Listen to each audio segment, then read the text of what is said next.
Hi, I kind of did a mock-up of your plan.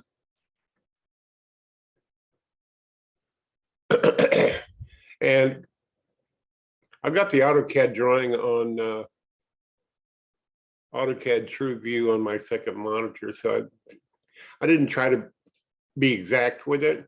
But by default, when you draw cabinets, they just have an 1.5 inch overhang, and that's by default. So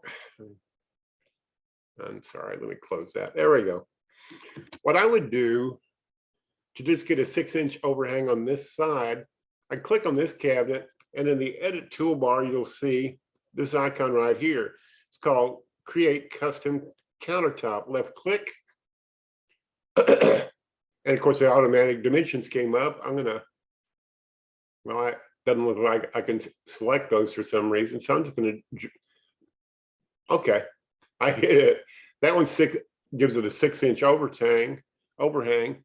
Now I can, this is an editable polyline countertop. So I'm going to pull it right over here to the corner. Excuse me. Use the break line tool to change the geometry of this. See, I want to match that angle. Yeah. Now I'm going to drag this out. See the automatic dimension there. I'm going to set that to 6. And you want that to terminate right over here. So I'm going to drag this. Okay, I'm going to have to change the geometry a little bit. With a custom countertop, it doesn't automatically give you an 1.5 inch overhang. So if you want that to be maintained, then you have to kind of manually draw it yourself. Let that terminate with this automatic countertop over here. That's pretty much it. You got 6 inches there. Let's see, okay. 6. And then 6 here, I believe. Yeah.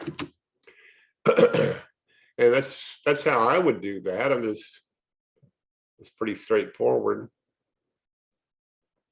And so you got 6 inches overhang along here and just 1.5 inches over here on this side.